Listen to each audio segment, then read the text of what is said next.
Okay, continuing into part two. I forgot to mention the E at the end of the word is never silent. So this is Ich heiße. It's always an sound, and you'll see that pretty often. Just remember that it's not, you've been learning for however old you are that silent E's, but in German you need to break that habit. Okay, so we were here, and we'll go back, we'll end up here. Ach so. Ach so. Okay, so this CH and this CH. Basically, I don't want to get into too many linguistics here, but E is this vowel is made at the front of your mouth. Ah is made at the back of your mouth. If the vowel is at the front of your mouth, it's going to make the ch is going to be soft. Ich. If the vowel is at the back, ch is going to be hard. Ach, ach, ach. So, think about, you might not really be able to identify what part of your mouth a vowel is being formed in. It's really difficult to do that if you haven't been thinking about it if you've never thought about that kind of thing. But if it helped, just you can remember after an E it's always soft, after ah it's always hard, and go from there. Ach so. And so, remember, z, not s. Ach so. And the O is, English, especially American English, has this thing where, when you make an O sound, you don't make a pure O sound. You do the O, and you make a w, but you don't do that in German. So it's so, so, ach so, oh, ich bin auch, auch. So auch, au is a vowel, it's a diphthong, and au is in the back of your mouth, so this is a hard ch. Ach so, ich bin auch Student. Student. So Studenten, Student. The stress again is Student. Wo, wo. So you can hear how that O is quite different from the English one. It's got more.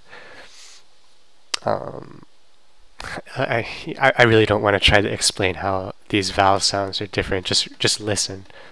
Wo, wo, wo studierst du?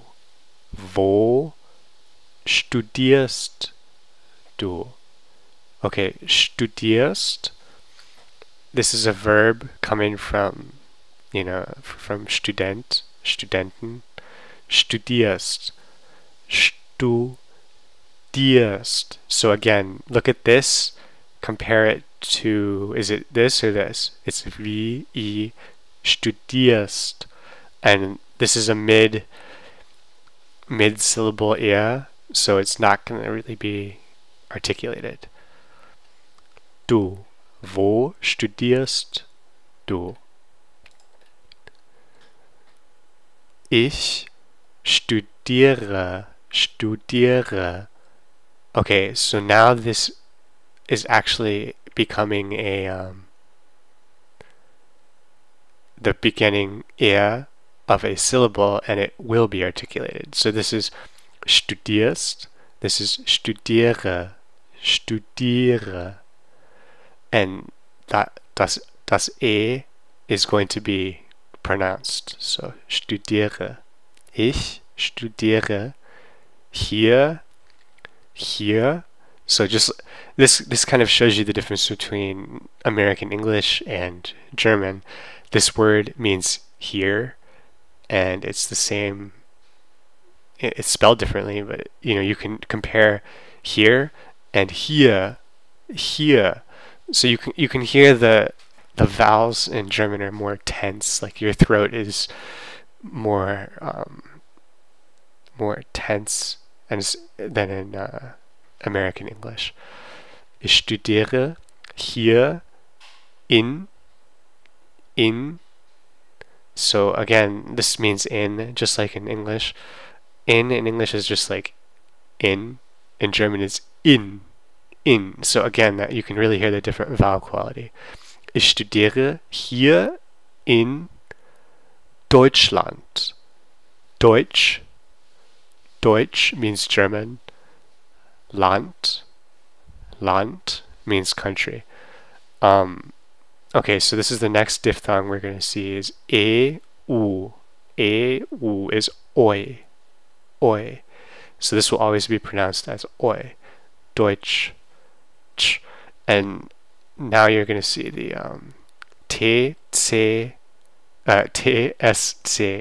So TSC is ch. This is more like the English sound, the sh. Deutsch. Oh, actually, it's TSCH is always going to be. Those letters together is just like ch, like train. Ch. Deutsch. Land. So what is different about Land? This is, if you have a D, G,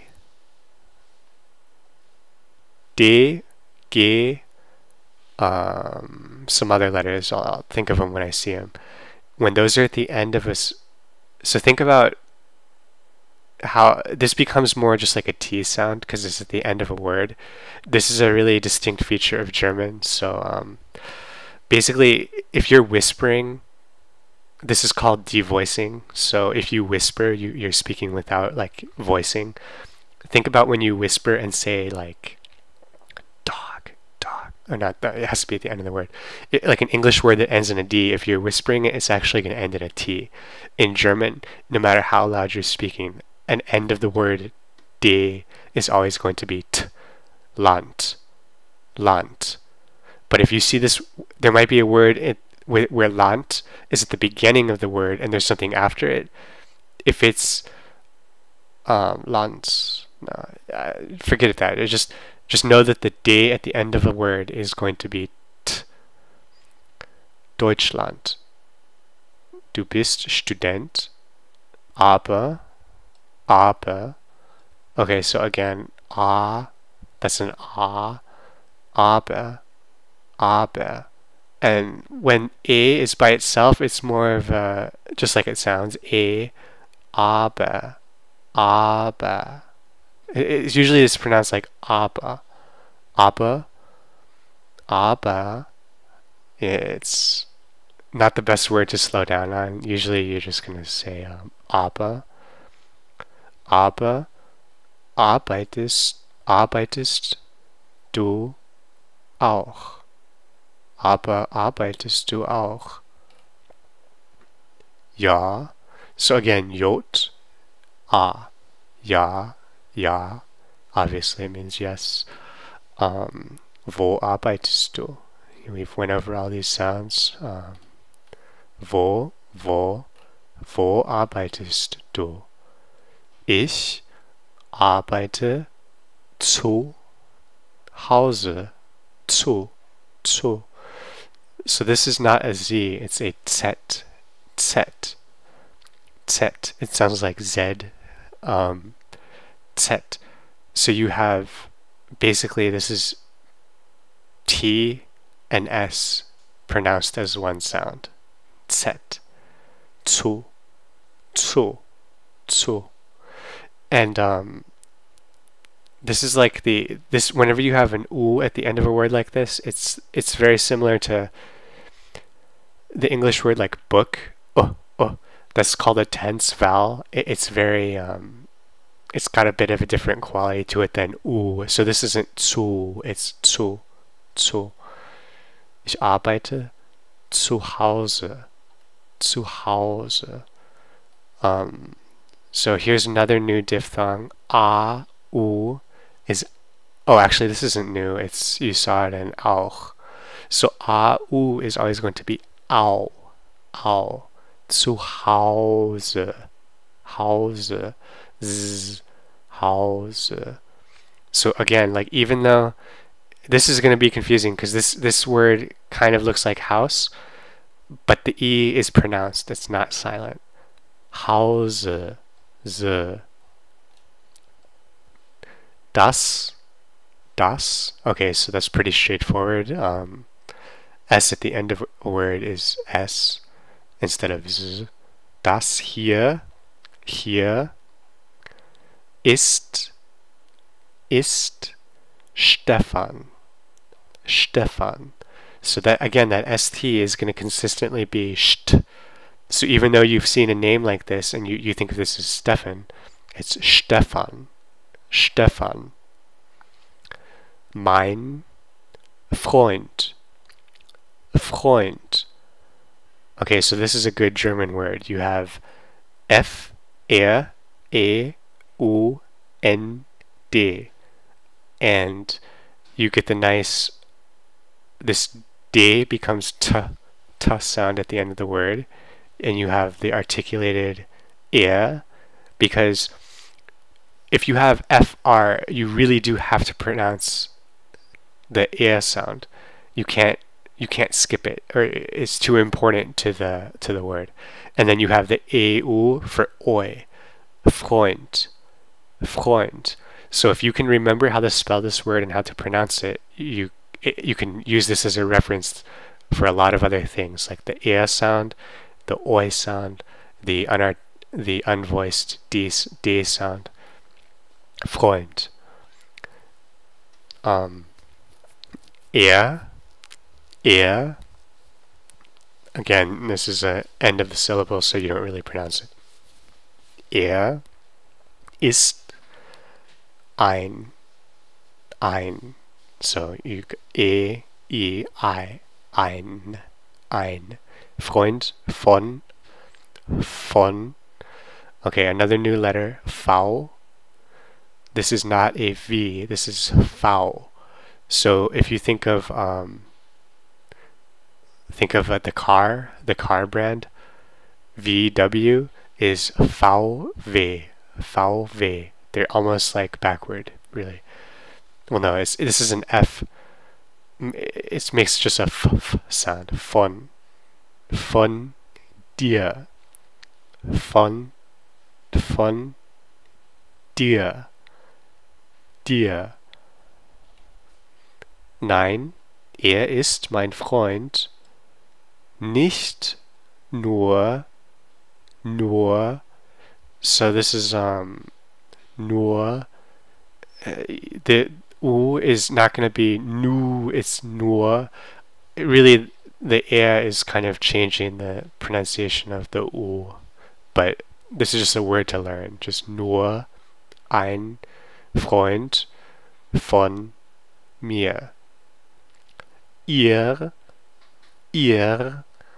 You can ihr seid. Okay, this is another good word. You have z, I, t, seid. Not seid, seid. Ihr seid zusammen.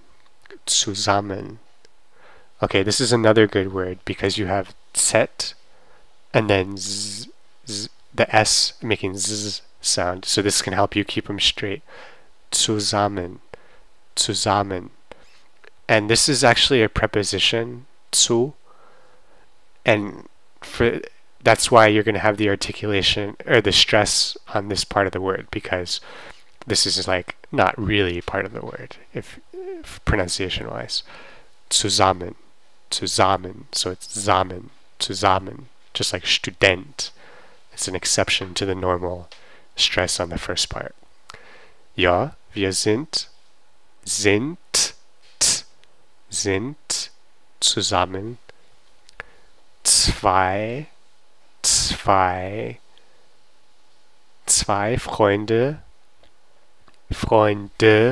So this is the plural form of this word, and you need to pronounce that sound. Zwei Freunde von mir sind auch zusammen. Johanna.